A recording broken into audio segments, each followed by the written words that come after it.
CBT News is expanding its reach like never before and is launching in over 70 million broadcasting households. Whether you have Roku, Apple TV, or a mobile device running on Android or iOS, you can now enjoy our engaging, in-depth interviews with dealers, automakers, trade associations, best-selling authors, motivational speakers, and so much more, whenever and wherever you are. Simply search CBT News in the App Store of your smart TV.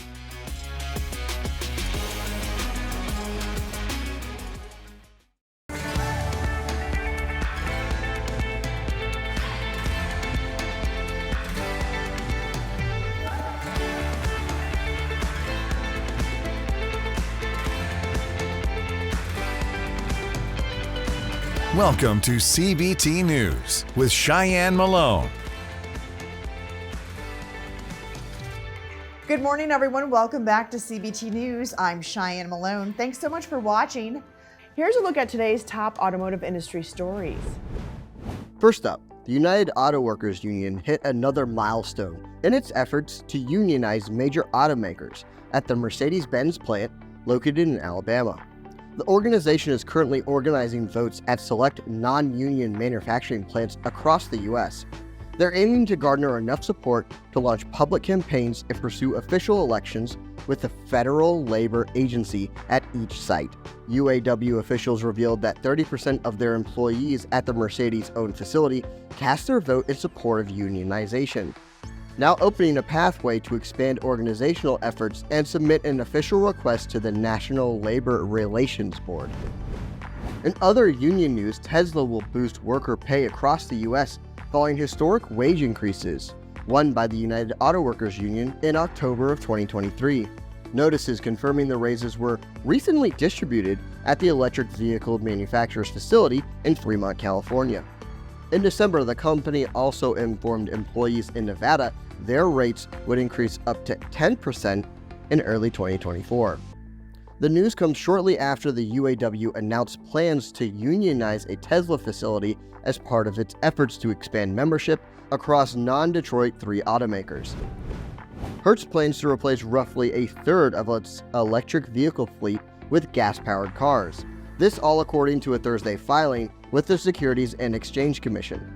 In the document, the car rental company discovered its intent to sell off 20,000 electrified units over the course of 2024, noting that it already started the process last month. Hertz expects EV depreciation costs to hold back fourth quarter earnings by $245 million. The move comes just 2 years after the brand announced plans to purchase 175,000 battery-powered cars from General Motors. Electric vehicle brand Polestar missed its revised annual delivery target for 2023, this following a slowdown in sales in the latter half of the year. The EV company sold 54,600 units in total, 5,400 units less than its goal of 60,000. The brand cut its initial sales guidance of 80,000 on 2 occasions in 2023, the most recent of which took place in November. Similar to other EV makers, Polestar experienced a significant cool down in demand over the fourth quarter, causing sales to drop 8% from the July through September period. Don't go anywhere. We'll be right back with Adam Robinson, CEO and co-founder of Hirology, to discuss how dealers can remove stress from the talent acquisition process. CBT News is expanding its reach like never before and is launching in over 70 million broadcasting households. Whether you have Roku, Apple TV, or a mobile device running on Android or iOS, you can now enjoy our engaging, in-depth interviews with dealers, automakers, trade associations, best-selling authors, motivational speakers, and so much more, whenever and wherever you are. Simply search CBT News in the App Store of your smart TV.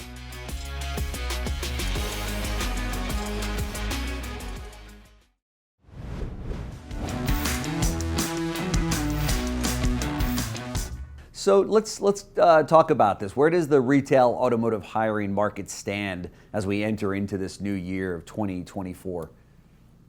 Yeah, I'd say, based on, our what we know from customer hiring data this year is automotive retail, and this really tracks with, government reporting on the labor force, is really helping to lead the way in adding jobs right now in the country.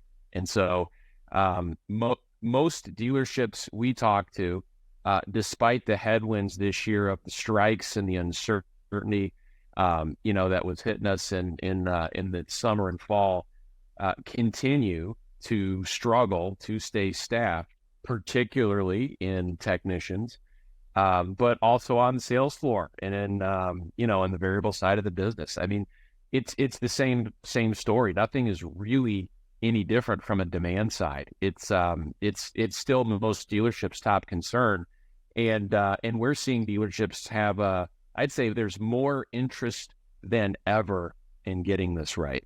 For some of the dealers that I've spoken to around the country, they've said that those people that came in post-COVID into the industry to sell cars are having a really tough time now, because now as the lots are filling back up with inventory, you got to get back to basics. You got to go to training. You got to understand how to actually sell the vehicle to a consumer.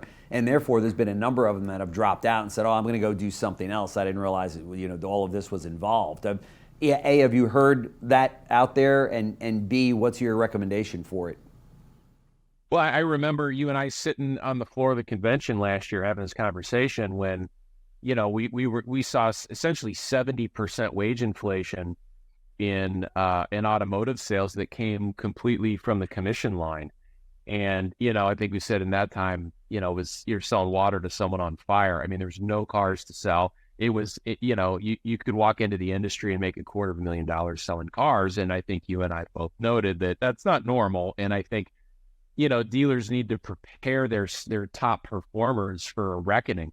And I think that reckoning is here. I think times are still pretty good, but it's reversion to the mean. It's back to a challenging and more competitive environment with more inventory and choices. You've got interest rate pressure. I mean, you've really got to work a customer now. That requires skill, and selling cars is hard. And we're back to the reality that, it's an incredibly lucrative profession, a lot of opportunity that isn't for everyone and isn't easy. And that's kind of the steady state. I think there was a point in time where it was a lot easier than it's ever been. I think that time is in the rearview mirror solidly. And be sure to watch this full interview right here at cbtnews.com. That wraps up our show for today. We do invite you right back here tomorrow morning on cbtnews.com. And remember, you can stay up to date with the most recent news and trends influencing the retail automotive industry by following us on TikTok, LinkedIn, Facebook, and X, formerly known as Twitter. I'm Shyann Malone. Thanks so much for watching. You have a good one. CBT News, your #1 resource for auto industry news and content. CBT News is expanding its reach like never before and is launching in over 70 million broadcasting households. Whether you have Roku, Apple TV, or a mobile device running on Android or iOS, you can now enjoy our engaging, in-depth interviews with dealers, automakers, trade associations, best-selling authors, motivational speakers, and so much more, whenever and wherever you are. Simply search CBT News in the App Store of your smart TV